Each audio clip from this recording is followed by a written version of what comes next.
CCTV 김호중의 뉴욕타임스. 네, 시사 단두대 같은 날에 녹화합니다. 159회와 159회죠. 네, 다른 날에 나가지만 같은 날에 녹음하고 두 번째 시간입니다. 앞에는 이제 고성국 박사님이 대지 역할을 하셨고, 오늘은 목을 쳐도 나오고 단두를 해도 나오고 있는 하영 기자. 그래서 제가 목이 아픈 관계로 아예 진행을 하는 것으로.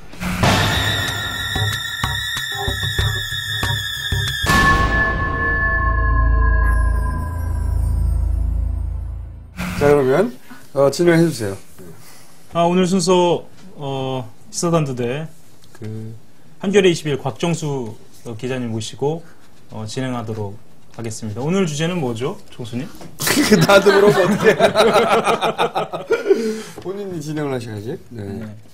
그 전에 본인도 사실은 여기 고정 출연자로서 예. 시사 단도할 아이템들 몇 가지 그렇죠. 물고 와야 되는 그렇죠. 의무가 있는데, 네. 일단 본인이 물고 온 걸 뱉어내보세요. 그거부터 시작하나요? 네. 역시 대본과는 다르군요. 소개를 제대로 해주시죠. 예. 네. 그러시죠. 곽정수 기자께서는 한겨레 신문에서 20여 년 동안 대기업 감시자로 활약해 오셨죠. 말하자면 재벌이 아주 벌벌 떠는 그런 기자십니다. 제가 입사 전에 일종의 본받고 싶은 기자 리스트에 들어있었던, 그 사이에 나이 많이 드셨군요, 선배. 예. 그러신 분입니다. 예. 대중소기업 문제를 주제로 박사학위를 지난해 취득하셨고, 경제학 박사세요. 예, 경제학 박사. 예. 왜 그랬어요? 네, 시간이 많이 남으셨나 보네. 그런 분입니다. 네, 그런 분이시고, 오늘은 그래서 대기업의 불공정 하도급 거래에 대한 이야기를, 뭔가 재밌고 섹시한 얘기가 있나요? 노력하겠습니다. 그리고 저희가 곽 기자님을 모신 이유는 오늘 하영 기자가 딱히 특별히 준비된 아이템이 없다고 해가지고 그래서 나오신 거예요? 땜빵입니까? 네. 모르셨구나. 네. 어떻게 섭외가 들어왔는지 모르겠지만 땜빵입니다. 자, 그럼 하영 기자의 아이템 뭐가 있습니까? 제 아이템 하기 전에 우리 선배 조금만 더 소개를 해드리면요. 피존 회장이 최근에 2심에서 또 실형을 선고받았죠. 자신의 전문 CEO를 청부폭행으로 협박하는 일이 있었습니다. 청부폭행하게 된 계기가 계속되는 언론 보도인데, 그 계속되는 언론 보도가 한겨레 21에서 곽정수 기자께서 쓰신 그 보도가 계기가 됐습니다. 그래서 오늘 주되게는 이제 대기업 납품 단가 등 이런 구조적인 문제도 짚어보겠지만, 어떤 일들이 있었는지 그 이면도 한번 들어봤으면 좋겠습니다. 그렇게 하고 제가 준비한 얘기는요. 제가 준비한 얘기 간단하게만 하겠습니다. 예. 충분히 해요. 충분히 준비가 안 됐었는데. 깜짝 놀라실걸요? 너무 준비가 안 됐어? 확 놀래야지. 이번 주에는 뉴스타파를 다녀왔습니다. 뉴스타파를 녹화하는 현장에 다녀왔습니다. 어디 있냐면요, 서울시청 옆에 있는 프레스센터 18층이 본거지입니다. 말하자면 거기에서 뉴스타파 다 아시죠? 노종면 기자와 이근행 PD가 만들고 있는 매체로 지난주에 낙곰수를 두르고 팟캐스트 부분 1위로 매우 반가운 현상이라고 보고 있으나, 이 다운로드 수로 보자면 비교할 수 없는, 아직은 전혀. 그렇죠. 네. 실은 비용 문제 때문에 화들짝 놀라서 그러니까요. 뉴스타파는 내렸다고 합니다. 지금 그럴 거예요. 만약에 내렸다가 지금 또 다시 올렸어요. 네. 그게 이제 그만큼 나올 거라고 예상 못 하시고 이제들 올리는데, 만약에 뉴스타파가 정확하게는 모르겠지만 저희가 하루에 한 100만 다운로드거든요. 네. 근데 100만 다운로드면요 하루에 100만 다운로드씩 거기서 땡겨지면 억대가 넘어요. 한 달이면. 어떻게? 네. 못하지. 그리고 저희하고 이제 나머지 예를 들어 뉴스타파 혹은 저공비행. 예. 뭐 많이 생겼잖아요. 예, 많이 생겼죠. 그 다운로드는 이제 수치는 사실 비교할 수는 없어요. 절대적으로는. 하지만 10만이라도 일어나면 1000만 원대가 넘는 거예요. 그러니까요. 예. 2천만 원, 뭐 이 정도 된단 말이죠. 이 감당이 안 되는 거죠. 그렇게 준비가 안 돼 있을 거예요. 그 감이 안 잡혔을 거예요. 근데 아마 뭐 한 몇백만 원 되지 않겠나 생각하고 시작했겠지. 예. 그 비용 사실 언론 노조에서 만드는 거거든요. 그러니까 뭐 한 몇백만 원이라고 생각하고 시작했겠지. 아주 다들 화들짝 놀랐을 거야. 당혹스러운 표정을 감추지 못할. 웃어야 할지 울어야 할지. 그래서 우리가 이게 네. 버티는 게 얼마나 힘든지 알게 될 거야 이제. 예, 간 이유가 현장을 보기 위해서도 갔지만, 다른 것도 있었습니다. 이제, 선관위 투표소 문제 의혹 제기를 했고, 사실 그것으로, 주목을 받았죠. 아, 정확하게 말해주세요. 선거의 욕쟁이 우리가 한 것인데. 그것의 후속 취재를 한 매체가 사실은 아무도 없거든요. 그러니까 예를 들어서 투표소가 변경된 것도, 그 통계치를 볼 때, 절대 수치가 중요한 게 아니라, 뭐 야당 지지세가 강한 곳, 그 편차, 그렇지 않은 곳과의 편차라든가, 또는 투표소가 투표율의 문제가 아니라 변경된 사유의 문제, 이런 것들을 후속으로 우리가 제기했는데 후속으로 직접 찾아가서 취재한 데는 뉴스타파가 처음이에요. 그렇죠. 네. 근데 우리 주장이 일정 정도 입증된 거죠. 그렇죠. 네.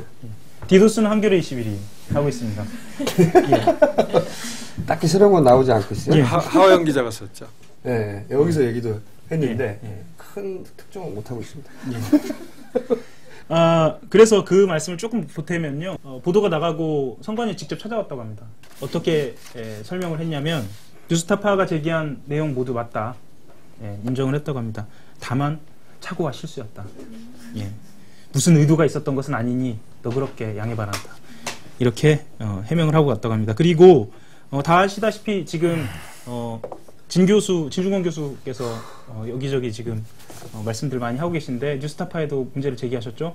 그 부분에 대해서 노정민 기자가 앵커지요? 부탁을 하셨는데 이번 주 그러니까 이 방송이 나갈 때쯤이면 아마 팟캐스트에 올라갈 것 같은데요. 거기에 설명을 하겠다라고 이야기를 합니다. 그렇게 취재를 했고요. 뉴스타파. 그건 남들이 한 거잖아. 남들이 했죠. 그래서 이것저것 알아봤는데 보니까 갑자기 김남훈 레슬러 김남훈 씨가 막 뉴스타파 하고 있는데 찾아오셔가지고 지원을 하고 싶은데 돈을 왜 안 받느냐. 그래서 막 난입을 하셔가지고 당황스럽기도 하시고 이건 취재했습니다. 그건 남은이가 트위터에 썼어요. 그렇습니까? 네. 예. 삭제! 실은 이제 다음 주 지방을 다녀왔는데요. 다음 주래. 지난주에 다음 주쯤이면 뭔가 좀 단도되지 않으면 뭔가 얘기할 수도 있을 것 같습니다. 어떤 사안이었어요? 디도스입니다. 지방에? 네. 오. 단도되지 않으면요. 네. 아이템이 뭔가요? 디도스 관련해서. 기술적인 부분인데요. 이때까지 밝혀진 적이 없다. 예. 오.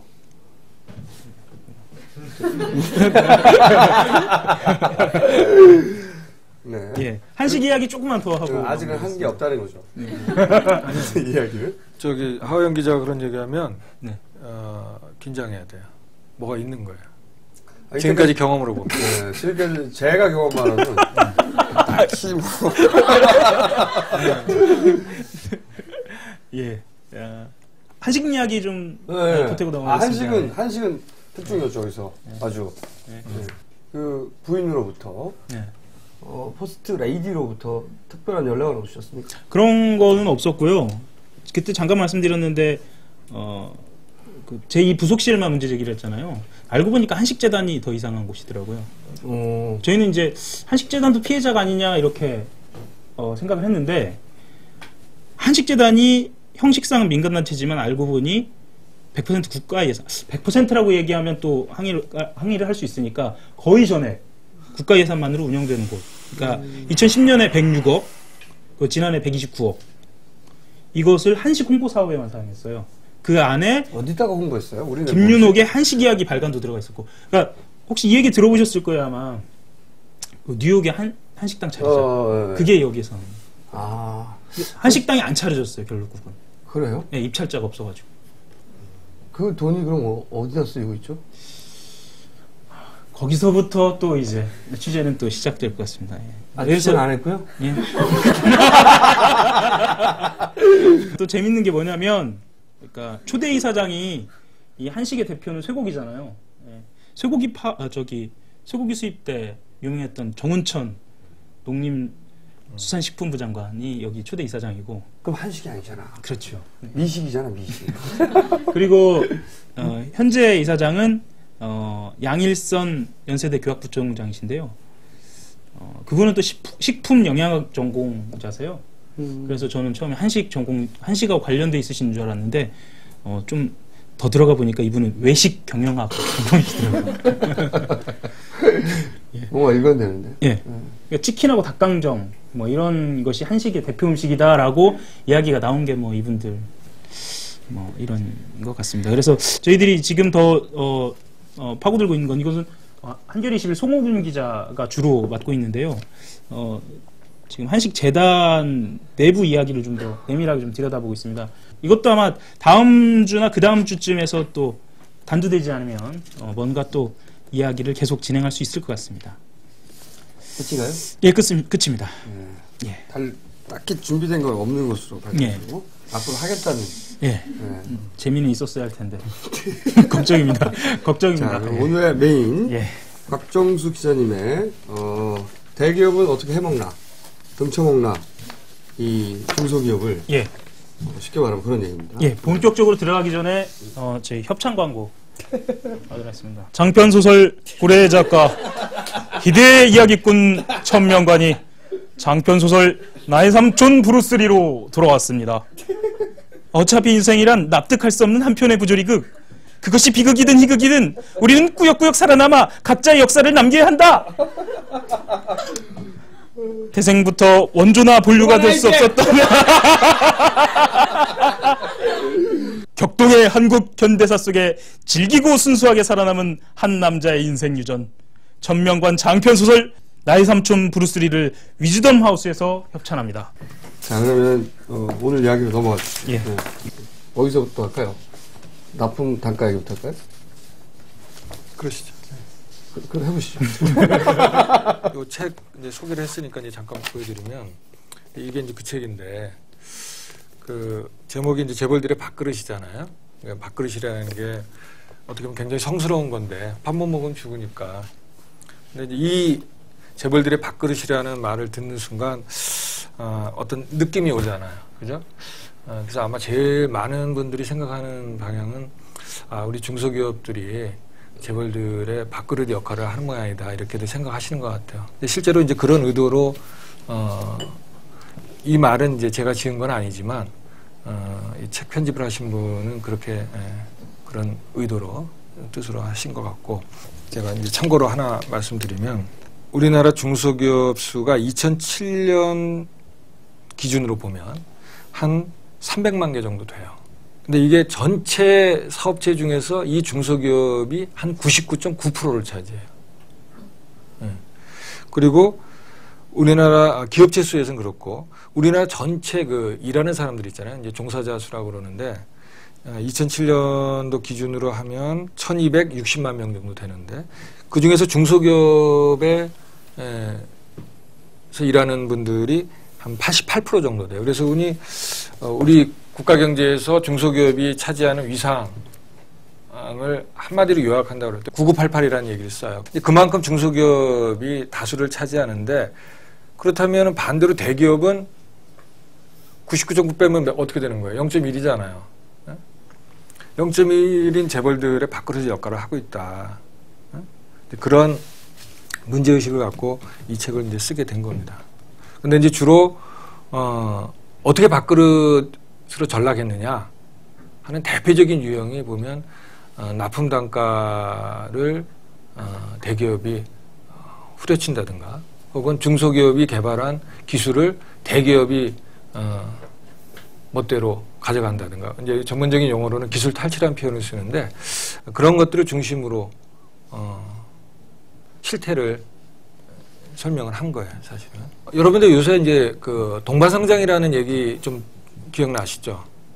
그리고 이제 상생이란 말도 있고, 이제 MB 이명박 정부가 2008년도에 이제 집권을 했는데 2007년도 대선에서 승리해서 그래서 이제 집권하자마자 물론 선거 국면에서 공약으로 내걸었지만 가장 이제 내걸었던 게 친기업 정책이잖아요. 저는 이제 친기업이라는 말은 사실은 정확지 않다. 어떤 의미에서는 사기극이다. 왜냐하면 기업은 대기업도 있고 중소기업도 있고 그렇잖아요. 네? 근데 아까 말한 대로 대기업하고 중소기업의 이해관계가 상충되는데 친기업이라고 하면 중소기업의 유리한 정책일 수도 있고 대기업에 유리한 정책일 수도 있고 다 유리할 수도 있지만 현실적으로 그렇지 않거든. 어느 한쪽에 유리하면 다른 쪽에 불리하게 돼 있거든. 그래서 사실 친기업이란 말은 정확치 않은 말이에요. 근데 이제 정확히 얘기하면 이제 친재벌 정책을 썼는데 그러다 보니까 어떻게 됐어요? 2008년도에 경제 위기가 왔고 한 3년 정도 지나니까 양극화가 더 심화된 걸로 나왔잖아요. 그 결과가 뭐예요? 뭐죠? 청순이? 말씀해 주세요. 네. 그 선거 임기 중간에 이제 재보선 선거들이 있었잖아요. 지방선거도 있고 거기서 여당이 판판이 깨졌잖아요.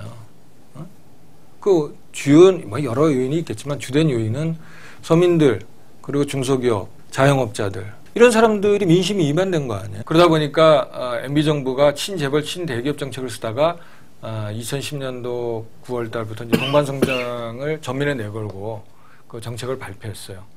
그리고 그때 당시에 대기업들도 동반성장이나 상승을 위해서 우리가 뭐뭐 어떤 노력을 한다는 걸 적극적으로 얘기를 했어요. 그런데 그 이후 지금 한 1년 반이 지났잖아요. 그럼 그 사이에 뭐가 개선됐느냐? 근데 사실 그렇지 않거든. 그래서 사실 이제 이 책의 의도는 왜 그럴까? 정부도 열심히 노력한다고 그러고 대기업도 열심히 노력한다고 그러는데 중소기업들은 나아졌다는 얘기를 안 하거든요. 눈물만 줄줄 흐르는 거죠. 그래서 왜 그러냐? 이게 도대체 실체가 뭐냐? 그래서 이제 제가 그동안 그 실체를 파악을 하려고 그러는데 좀 피상적으로 좀 본 것 같다. 뭔가 이번에 새로운 각도로 좀 접근해보자. 그래서 이제 두 사람을, 뭐 여러 사람들이 인터뷰에서 글을 썼지만 두 사람을 작년 말에 책을, 원고를 탈고하기 직전에 한 두 분을 제가 인터뷰를 했어요. 한 분은 뭐냐면 어떻게 보면 재벌들, 밥그릇을 차지하고 있는 재벌들을 대표할 수 있는 30대 그룹의 이제 회장님이에요. 본인은 이제, 누군데요? 그건 이제 말할 수가 없죠. 재미없다. 아니, 왜냐면 이제 그게. 그럼 순위는 몇 위 정도예요? 30대 그룹. 그러니까 20매디죠. 20매디. 20매디. 예. 그러니까 그 기업의 총수는 개인적으로 잘 아니까 이제 이러이러한 의도로 한다니까 그분이 고맙게도 응해 준 거예요. 근데 자기 입장에서 못하러 응하겠어요, 사실은. 리스크를 지면서. 예? 그리고 또 한 분은 뭐냐면, 우리나라, 또 이것도 특정 이름을 쉽게 얘기하면 이제 삼성의 계열사가 많은데 삼성의 계열사 중에서 구매 담당 간부를 하는 분을 인터뷰를 했어요. 중소기업하고 직접적으로 이제 면대면 하는 사람이죠. 접하는 사람들. 그 실태를 너무 잘 알 거 아니에요. 삼성 어디요? 삼성. 그건 뭐 상상에 맡기겠어요. 그거 왜 상상해야 돼요? 이제 아니 그분이 요 책이 나간 다음에 나한테 메일을 보내왔더라고. 본인이 노출될. 그러니까 그 얘기를 한 거예요. 그러니까 이거 이제 가명을 썼지만 자기 너무 지금 간이 쫄아붙었다. 드러나면 자기가 위험해지니까. 그건 그럼 보여야 되겠네. 네. 그래서 그 뭐냐면 그동안 이제 보면은 방어하는 사람은 방어에만 저기 하고 공격하는 사람은 공격하는 사람 입장이 되는데 어떻게 보면 한겨레는 공격하는 사람 입장이잖아요. 네? 대기업도 잘못한다고. 근데 한번 그 사람들 얘기를 한번 들어보자고 한 거예요. 그래서 이제 그 얘기들을 신선해요. 네, 그런 얘기를 이제 하려고 그러는 거예요. 네. 그때 이제 대기업 총수가 한 말씀이 자기가 이제 이 대기업 총수 재미난 게 30대 그룹에 속한데 자기는 가운데적인 성격을 갖고 있다. 뭐냐면 자기도 많은 업체로부터 중소기업으로부터 부품을 받아요. 그런데 자기도 자기보다 훨씬 큰 재벌그룹한테 부품을 또 납품하는 거야. 그러니까 양쪽을 다 아는 거야, 자기는. 그러니까 자기가 이제 객관적인 위치에서 얘기를 좀 해주겠다. 그런데 자기가 납품하는 대기업은 이익률을, 소위 우리가 보통 이제 캡이라고 그러는데 3% 이상은 못 넘어가게 관리를 하는 거예요. 마진. 네, 이익률, 마진. 그러니까 납품업체가 가져갈 이익률을. 그러니까 예를 들어서 중소기업이 자기 실력이 없어서 1% 나거나 적자 나면 그건 지 탓이고 근데 지가 아무리 잘해도 대기업은 그 납품하는 중소기업의 이익률을 3% 이상 넘어가지 못하게 관리를 한다는 거예요. 여러분 한번 생각해 보세요. 3%라는 게 높을까 낮을까? 보통 우리 대기업들 같은 경우에 아주 호황일 때 두 자릿수 이익률을 내요. 삼성전자나 현대차나 대표적인 뭐 이제 글로벌 기업인데 그때 이제 잘할 때 뭐 12% 어떤 때 15% 막 이렇게 나죠. 그런데 거기는 한 자릿수로 내려오면 벌써 비상 걸리거든. 실적 악화됐다고. 뭐 사장 잘리고 뭐 난리 나는 건 임원들 잘리고. 에? 그런데 3%라는 거는 그래서 내가 그걸 물어봤어요. 그래서 내가 회장님한테 근데 3%면 어떤 겁니까? 물론 알지만 한번 본인 입으로 한번 물어본 거예요. 그랬더니 그러더라고. 3% 나고 장사할 생각이 나겠느냐. 자기도 3% 나면 그럼 회장님 어떻습니까? 회장님도 3% 관리됩니까? 근데 자기는 좀 예외래. 왜 예외인지는 뭐 책을 보면 나오니까 그건 남겨두고 아니 책 선전을 그런 게 아니라 책 선전 때문에 그런 게 아니면 왜 말씀 안 하시는 거예요? 사실은 책 선전이죠.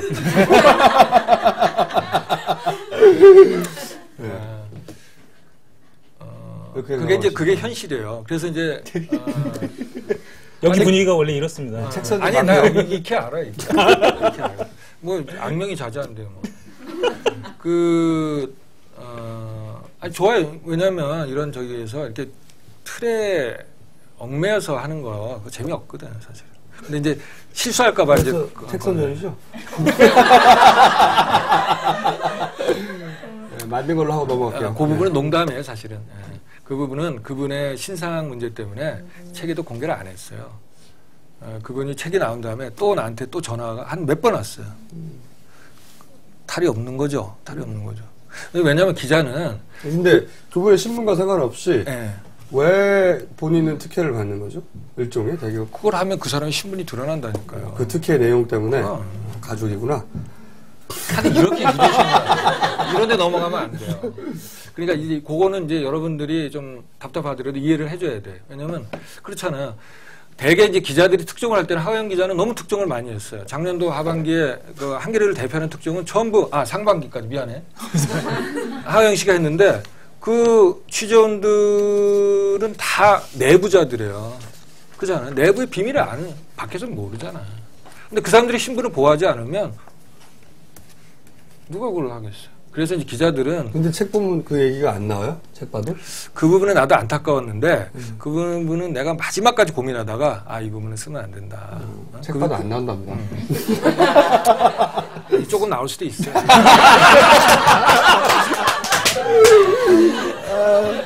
사람 치사하게 만든다. 근데 내가 물어봤어요. 그 부분, 자기도 그 정도 나오선 장사할 생각이 나겠느냐. 그리고 사실은 그렇게 되면 그 3%의 이익률을 갖고 어떤 기술 개발에 투자를 하고 좋은 인력을 유인하고, 모셔오고, 뭐 직원들의 복지, 그게 불가능한 거예요. 그러니까 우리나라 중소기업의 경쟁력이 없는 게 바로 그러한 하도급 거래 관계에 의해서 소위 규정된다. 그런 구조적인 요인이 있다는 거예요. 그러니까 딴 데 가지 말고 하도급만 계속 하라는 거죠. 고일만. 대기업이 딱 그러면 죽어버리고. 근데 이제 이런 문제가 있어. 그러면 이제 지금 우리 김호준 씨라고 해도 되죠? 마음대로 하십시오. 뭐라고 불러요? 전 뭐 선배, 총수. 그런가요? 뭐 자기도 괜찮아요. 그럼 대기업하고 거래를 안 하면 되잖아요. 쉽게 얘기하면. 그렇게 거래 조건이 그런데 왜 거기 대기업하고 할까? 그런데 현실은 여러분 생각해 보세요. 우리나라의 산업에서 대기업이 지배하지 않는 업종이 있으면 얘기해 봐요.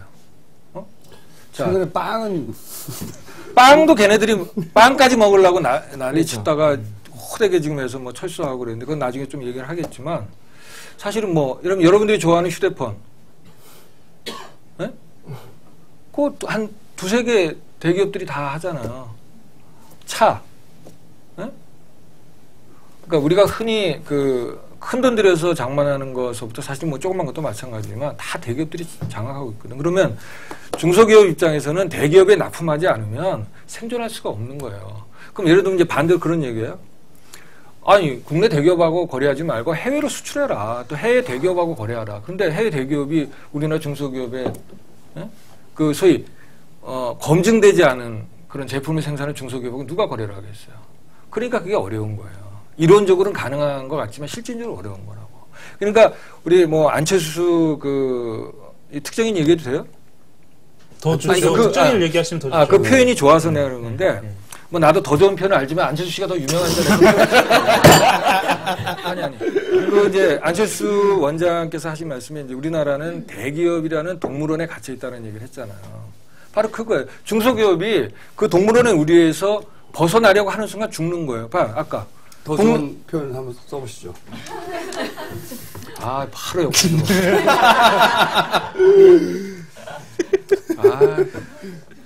내 생각했는데 갑자기 또 이렇게 들어오니까. 그 얘기. 아니 그렇게 부당한 이제 왜 이 얘기? 본인이 그렇게 부당하게 대우를 받으면 예를 들면 납품 단가를 예를 들어서 정상적으로 예를 들면 100원짜리를 자기가 100원에 이익을 붙여서 한 110원에 납품을 했다. 근데 이제 그 다음에 다음번 계약할 때는 이유도 없이 대기업에서 예를 들어서 보통 연간 한 20% 이상을 깎는다고 그래요. 특별한 다이는 요인이 없다고 쳤을 때 20%. 근데 예를 들어서 대기업의 이익률이 뭐 다른 국제 환경이 나빠지거나 이렇게 되면은 대기업이 이제 이익이 줄어드니까 뭔가 다른 데서 이제 보존하려고 그러지 않겠어요? 그 주요 수단으로 이용되는 게 소위 단가 인하거든. 단가라는 게 납품 구매하는 게 뭐냐면은 소위 원가를 절감하는 거잖아요. 그렇죠? 대기업 입장에서 왜냐면 부품 받아다가 조립을 해서 시장에다 파는 거니까 자기가 부품 가격을 싸게 할수록 자기 이익이 커지는 거 아니에요. 그러니까 이제 그렇게 될 때는 20%가 아니라 25% 이렇게 올라가는 거예요. 내가 이제 그 대기업의 구매 담당 그 사람하고 인터뷰할 때 그 친구가 얘기하던데 사실은 납품 단가가 올라간 적이 거의 역사적으로 존재하지 않는다는 거예요. 그러니까 오직 깎는 거야. 응? 그래서 이제 애초에 계약했던 금액에서 계속 깎아나간다는 얘기. 그러니까 이제 두 가지인데 처음에 거래할 때 그 다음에는 얼마씩 깎는다는 거를 미리 계약서에 써요. 그런데 그것만으로 끝이면 또 다행인데 아까 얘기한 것처럼 그때 상황에서 예를 들면 대기업들이 여러 가지 경영 환경이 어려워져서 이익이 줄어들 것 같다면 거기다 얹어서 플러스 알파 베타를 해서 더 깎는 거예요. 그렇게 되면 이게 25%가 되고 그런데 또 이제 반대되는 경우도 있어요. 뭐냐면 그거는 이제 다른 조건이 같을 때 그런 거예요. 근데 예를 들면 여러분들이 그런 얘기들 많이 들으셨을 거예요. 원자재 가격이 오르는 경우가 있어요. 혹은 환율이 오르는 경우가 있어요. 아까 얘기한 대로 중소기업이 부품을 대기업에 납품을 하는데 그 부품의 대개 부품 가격의 한 60% 정도가 해외에서 수입하는 원자재의 비중이에요. 한 60% 정도가. 그러면 원자재 가격 오르면 어떻게 되겠어요? 중소기업은 자기 이익을 늘리는 게 아니라 현상 유지를 하기 위해서도 납품 단가를 그만큼 올려야 되겠죠. 근데 대기업이 안 올려주거든. 그래서 그런 경우에는 가만히 있어도 납품 단가를 깎지 않아도 중소기업 입장에서는 출혈이 되는 거지. 그래서 이제 근데 그 공정위 같은 경우에 그런 식의 불법 하도급이라고 해야 하나요? 그런 거래를 조사를 하잖아요. 근데 그게 제대로 규제가 안 되는 건가요? 뭐 어떻게 되는 건가요? 공정위 취재도 오랫동안 배우셨잖아요. 하영 기자가 우리 제대로 길을 잡아줬는데 아까 왜 그런 불공정한 일을 당하는데 왜 그게 개선이 되지 않을까? 특히 이제 당하는 입장에서 뭐 신고를 하거나 아까 얘기한 대로 공정위에 뭐 신고를 하거나 혹은 뭐 언론에 얘기를 한다든가. 근데 그게 현실적으로 어려운 거예요. 아까 얘기했잖아요. 그래서 설령 하면 그다음에 어떻게 되겠어요? 대기업이 그 신고한 중소기업하고 거래를 할까요? 안 할까요? 안 하잖아요. 응? 그럼 신고하는 순간 자기는 이 바닥에서는 장사를 더 이상 못 해먹는 거야. 그게 경험적으로 입증이 된 거네요. 그러니까 신고를 하면 그렇게 된다. 그래, 왕따를 당하니까. 그러니까 완전히 사실은 이제 그 바닥에서 떠나는 결심을 하기 전까지는 그건 못 하는 거예요. 그래서 그 기본적인 아까 그 뭐 동물이라는 표현도 썼지만 그 우리 내에 갇혀 있고 그 우리를 나오는 순간 죽는다는 걸 알기 때문에 그 불합리한 혹은 부당한 그런 하도급 거래, 납품 단가를 부당하게 깎는, 제 가격을 쳐주지 않는, 원자재 가격이 올라도 그걸 반영시키지 않는, 그리고 대기업이 이익을 늘리기 위해서 그냥 깎기만 하는 그런 관행들이 수십 년간 지금 이어지고 있는 거예요. 근데 그 결과물은 결국은 중소기업이 우리나라의 그 사업체수의 99.9%를 차지하고 고용 규모에 있어서 비중에 있어서 88%를 차지하고 중소기업의 경쟁력이 무너져 내리니까. 그게 삼성 모 계열사 구매 담당의 증언이기도 합니까? 하기도 하고 또 그 30대 그룹 재벌 대기업 총수의 얘기를 지금 제가 종합적으로 드린 거예요. 예를 들어서 기술, 중소기업이 이제 대기업이 갖지 못하던 혹은 개발 미처 그들이 개발하지 못한 기술을 중소기업이 개발했어요. 근데 사실은 이 기술만 개발하면 우리도 돈을 벌고 대박을 칠 수 있겠다. 그런 꿈을 가지고 대부분 뛰어들잖아요. 뭐 처음 회사를 할 때. 근데 그게 이제 쓸만한 기술이다. 실제 대박의 가능성이 있는 기술이다. 이럴 때 대기업이 그걸 어떻게 뺏어갑니까? 그래서 이제 아까 그 기술 탈취라는 표현을 썼는데, 네, 이것도 이제 우리 총수께서 이제 사례 얘기를 하시니까, 네, 그 사례 들게요. 근데 작년 5월에 한 중소기업 사장을 만났어요. 그 사장, 내가 깜짝 놀랐는데 암에 걸렸더라고요. 내가 그분을 처음 안 게 한 2005, 6년 전이니까 이제 5, 6년이니까 몇 년 전이에요. 그때 이제 그분이 바로 이 사람이 그 굉장히 재주가 많은 분이에요. 그래서 그 IT 쪽에 국내의 특허를 한 20여 개 갖고 있어요. 그 정도로 자기 기술 개발력이 있는 거지. 그래서 이 사람이 그때 당시 그 분야에서 굉장히 획기적인 제품을 만들어서 우리나라 대기업에서 그걸 가치를 인정해가지고 야, 우리 거래를 하자. 그래서 하는 대로 곧 벤처 대박. 왜냐면 우리나라 굴지의 대기업하고 거래를 시작하면 일단 그거는 진짜 제대로 거래만 되면 대박이 터지는 거니까. 그런데 그분의 꿈이 1년 만에 무너졌어요. 그 대기업에서 거래 중단 통보를 해왔어요. 원래 거래를 하다가요? 하다가. 네. 막 매출이 뭐 몇 억에서 시작해서 몇십억, 곧 몇백억이 될 거라고 막 꿈에 부풀어서 은행에서 수십억을 대출받아가지고 투자를 막 하고 그랬다고요. 그래서 곧 조만간 이제 자기가 벤처 대박이 터진다라고 했는데 완전히 날벼락을 맞은 거지. 그래서 알고 보니까 그 자기가 생산하던 같은 품목을 그 대기업이 같은 그룹의 계열사에게 납품을 받고 있다는 걸 뒤늦게 안 거예요. 그래서 생각을 해보니까 자기가 처음 거래할 때 자기가 갖고 있었던 그 제품에 관한 기술이나 도면을 그 대기업이 요구해서 줬다고요. 그게 관행이야. 한국에서는. 거래를 할 때는 그 부품업체의 기술 내용을 파악한다는 명분하에 모든 걸 비밀을 다 받아요. 대기업한테 그런 거 요구하면 난리가 나겠지. 영업비밀. 그렇잖아요. 우리 가끔 가다가 왜 우리 외국에서 국내 기업의 기술 몰래 빼간다 그래서 뭐 국정원까지 나서서 뭐 난리치잖아요. 뭐 국가적 손실이 뭐 몇천억이 되니 일제. 그런데 사실은 대기업은 중소기업 상대로 그걸 일상적으로 하고 있거든. 그래도 꼼짝 못하는 거지. 그래서 이제 본인이 그때 거래를 하기 위해서 넘겼는데 그걸 알고 보니까 이 대기업이 자기 같은 그룹의 계열사에게 넘겨줘서 똑같은 거 개발해. 해가지고 1년이 지나니까 그 사이에 다 개발이 돼가지고 부품을 그쪽에서 납품을 시작하니까 이쪽 거래를 다 끊어버리는 거예요. 그 사이에 기술도 개발하고 특허를 피해가는 방법 연구하겠군요. 아니 그런데 이제 그 다음에 문제. 그래서 이 사람이 소송을 제기했어요. 그래서 힘든 싸움을 해가지고 이겼어요. 소송에서. 기술을 탈취해간 것에 대해서는 소송이 이겼어. 그래서 그걸 토대로 해서 손해배상을 했는데 손해배상을 그럼 당연히 받을 수 있으니까 계속 가면 되잖아요. 근데 그거를 중간에 취하했어요. 왜 그랬냐? 아까 갇혀있다고 그랬잖아요. 그 사람이 예를 들어서 그 손해배상이 자기가 그동안 투자한 거 또 앞으로 자기가 먹을 것까지 다 엄청난 규모라면 그거 받는 게 낫지. 근데 그게 실제 자기가 받아야 될 돈의 극히 일부에 불과하거든. 그러면 그걸 받고 그럼 새로운 사업을 시작하려고 그러는데 누가 이 사람하고 거래를 하겠냐고. 그러니까 본인이 포기를 한 거예요. 그 대신 어떤 타협을 했냐. 그 대기업과 거래하는 다른 중소 부품업체가 있잖아요. 거기에 기술력이 좋으니까 이 사람을 기술개발 담당 월급쟁이 사장으로 고용하는 것으로 그렇게 타협을 했더라고. 근데 그 사람이 거기 가서 열심히 해가지고 그 기업이 굉장히 몇 년간 이익을 많이 봤어요. 근데 제대로 기술에 대한 개발에 대한 대가를 못 받았어요. 그래서 중간에 또 뛰어나와. 그래서 이제 그 사람이 도저히 이제 안 되겠다 해서 자기가 재작년 말에 새로 같은 부품 회사를 만들었는데 그 제품을 또 다른 대기업에서 거래는 안 하지만 특허 침해를 한 거를 뒤늦게 또 발견한 거예요. 그래서 그 대기업한테 내 특허를 침해했으니 이거를 중단하고 거기에 그동안 특허 침해에 대한 배상을 해라. 근데 대기업이 처음에는 그래 한번 생각해보자. 근데 몇 달을 끌더니 결국은 우리 특허 침해 안 했다.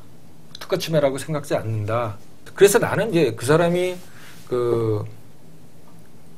암이 걸린 게 그런 극도의 고통을 지난 10년간 이 기업에 치이고 저 기업에 치이고 또 이 기업에 치이고 한 과정 속에서 얻은 어떻게 보면 그 결과물이 아니겠냐.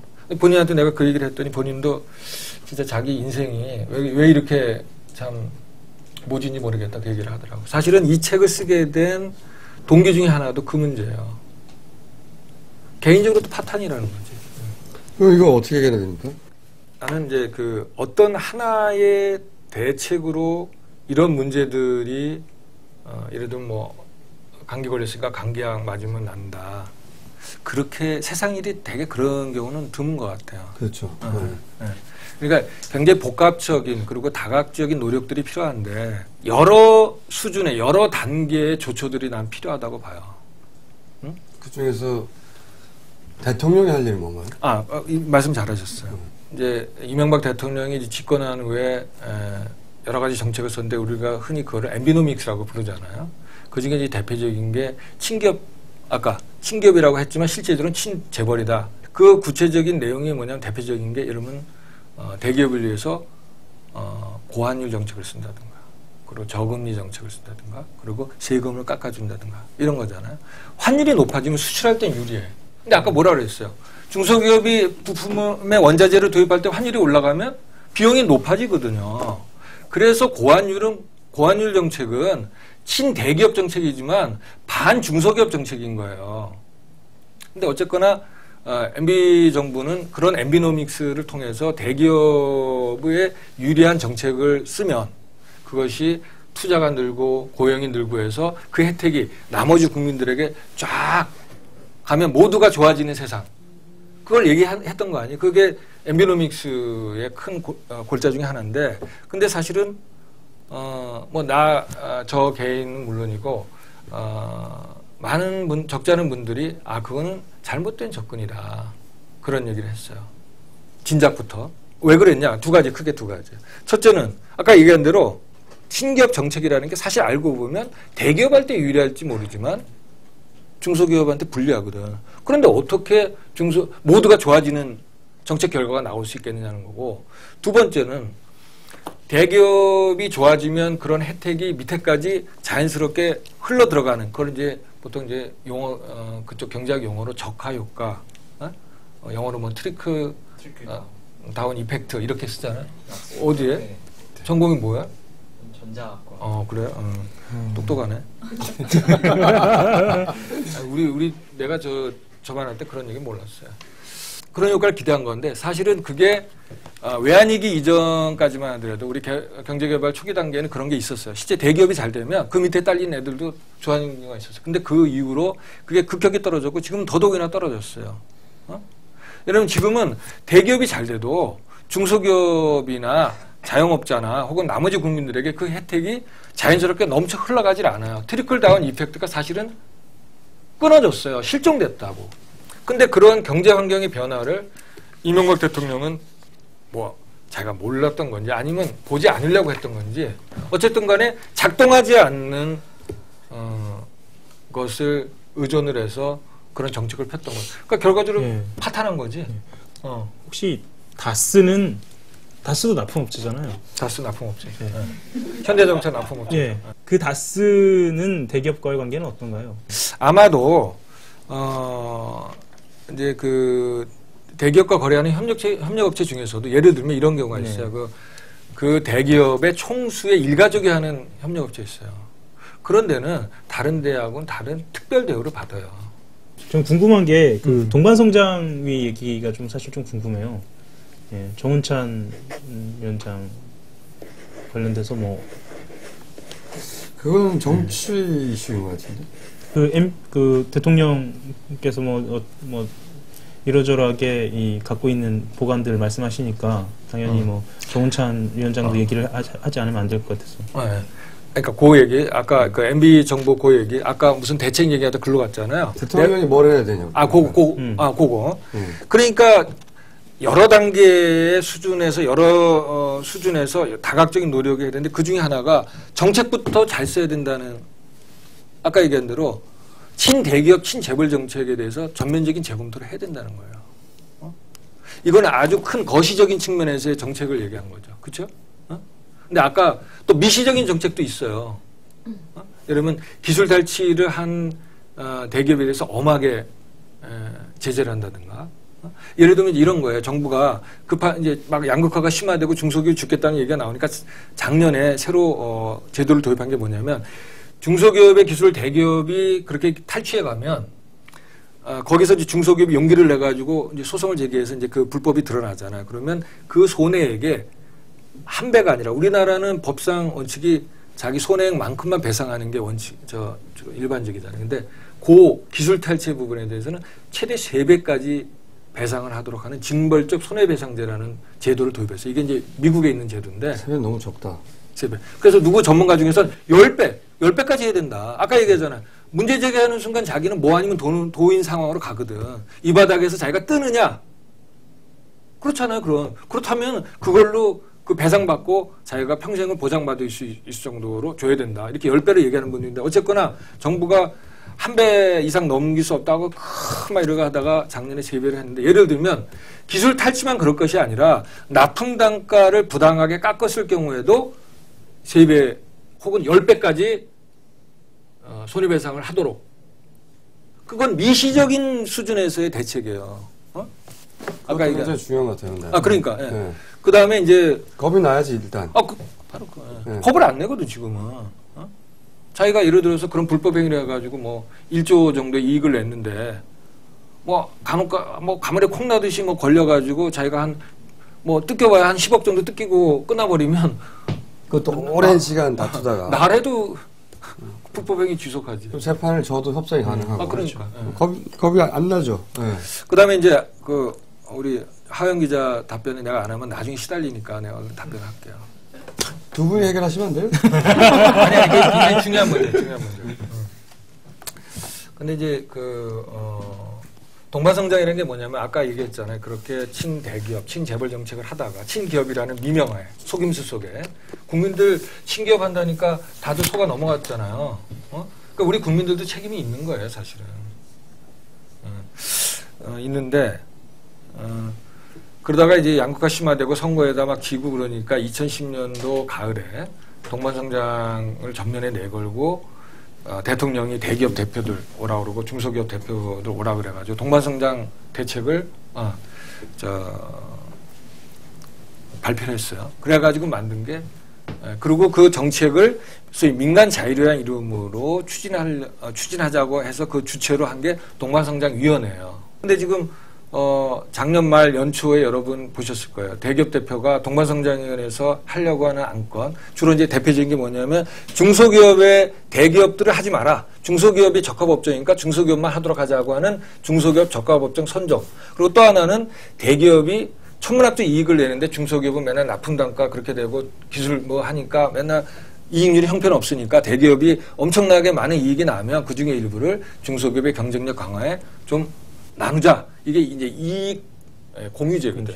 요런 이제 자기네들로서 불편한 얘기를 하니까 보이콧 회의에 동반성장위원회 자기네들이 자율적으로 잘해보자고 해서 거기에 연달아 보이콧 해버렸잖아요. 근데 이런 문제들을 풀어나가는 데 있어서 MB정부는 대기업의 자율이라는 이름으로 대기업이 자율적 노력을 해서 협조를 받아서 하자고 하는 그 정책이 얼마나 사실은 신기루 같은 것이냐 쉽지 않다는 거냐는 거를 입증했다는 거예요. 저는 궁금한 게 이거예요.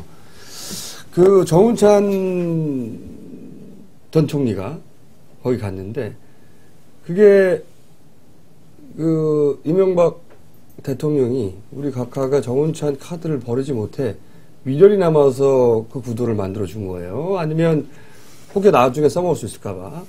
그게 제가 정치적 이슈라고 생각한 건데, 실제로 우리 각하가 동반상반에 관심이 있을 리가 없죠. 정운찬 전 총리의 뭐 체면을 위해서 만들어줬을 리도 없고, 우리 각하가 동반 정상에 진짜 관심이 있을 리도 없는데, 그 의도를 정운찬 총리는 어떻게 이해하고 있었어요? 그분이 원래 그 동반성장위원장을 하게 된 배경은 본인이 총리할 때 동반성장이 중요하다는 얘기를 했어요. 그래서 이제 그게 이명박 정부도 이제 시대 상황에 맞춰서 이제 그런 동반성장위원회를 만들었는데, 가만히 보니까 그런 것도 있는 것 같아요. 총리 했는데 그래도 뭔가 배려가 있어야 될 거 아니에요. 그래서 이제 했던 것 같아요. 근데 정운찬 위원장은 MB 정부가 그렇게 하니까 뭔가 여기서 성과를 내야 되겠지, 그게 국가 경제에 대해서 도움이 되겠지라고 했는데, 결과적으로는 대통령의 의지가 좀 충분치 않구나라는 데 대해서 많이 실망을 한 것 같고, 그 다음에는 두 사람이 뭐 이렇게 맞대면했다는 얘기는 못 들은 것 같아요. 왜냐하면 정운찬 위원장이 뭔가 동반성장위원회에서 대기업이 막 보이콧하고 제대로 성과 내지 않는 거에 대해서 좀 대통령 만나서 좀 단판도 짓고 싶었던 모양인데, 대통령이 만나주지 않은 것 같아요. 그냥 버리는 카드였구나. 네. 아니 그런 사람한테 뭐 간택받아서 좋을 게 뭐가 있어요? 서로 간택받아서 독자 노선으로 가면 되는 거죠. 간택받아서 좋다고 들어갔잖아요, 자기가. 아니, 그건 좋은 취지면 할 수도 있는 거죠, 사실. 애초에 총리로 들어간 것부터 간택받아서 좋아서 들어갔는데요. 어려운 문제다. 그러면은 마지막으로 시간이 저희 다르기 때문에 이 책 선전 한 번만 더 하시고 끝내주세요. 이 책을 왜 꼭 사봐야 되는지. 이 책을 통해서 그런 우리 대기업과 중소기업 간의 그런 실상을 정확히 하고, 또 그것이 사실은 아까 얘기한 대로 대기업이 우리 산업을 지배하고 있는 그 힘을 바탕으로 하고 있기 때문에 사실은 경제 민주화 주제하고 다 연관이 되잖아요.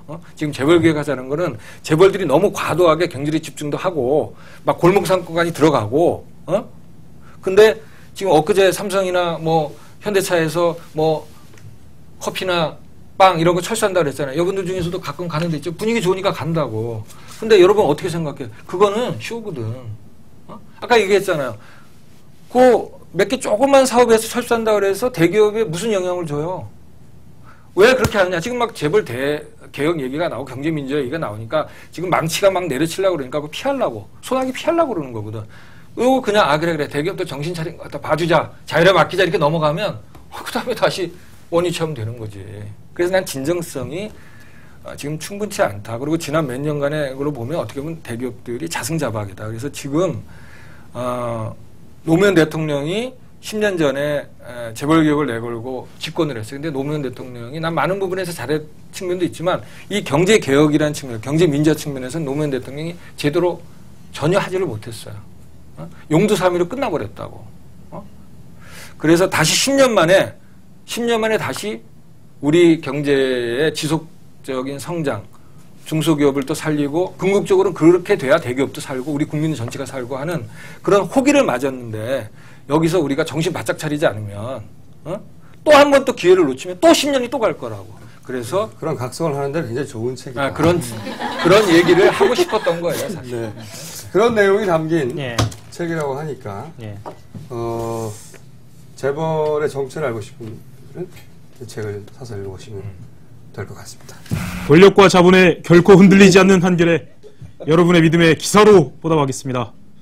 한겨레 신문, 한겨레 21, 이코노미 인사이트, 그리고 시내 21의 구독을 원하시는 분들은 한겨레 고객센터 1566-9595 또는 한이누리에 신청해 주십시오. 방청 신청하실 땐 김어준의 뉴욕타임스 블로그에 들어오셔서 가입하시고 비밀글로 신청해 주시는데 꼭 사연과 성함, 연락처를 남겨주세요. 이 샤워기 돌아왔어. 샤워기 돌아왔어.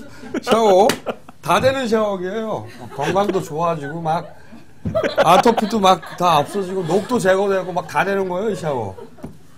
이거만 끼면은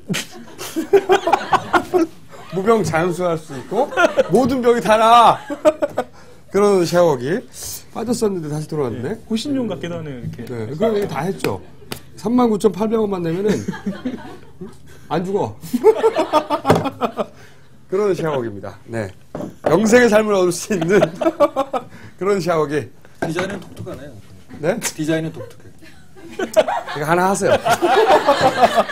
이제 하영 씨가 우리 하영 기자가 신혼이니까 우리 하영 기자한테 한번 이용해보라. 네. 뭐 어쨌든 그거 쓰시면서 오래오래 사세요. 자, 여기까지입니다. 네. 지금까지 다시 한번 말씀드립니다. 곽정수 기자입니다. 감사합니다. 네.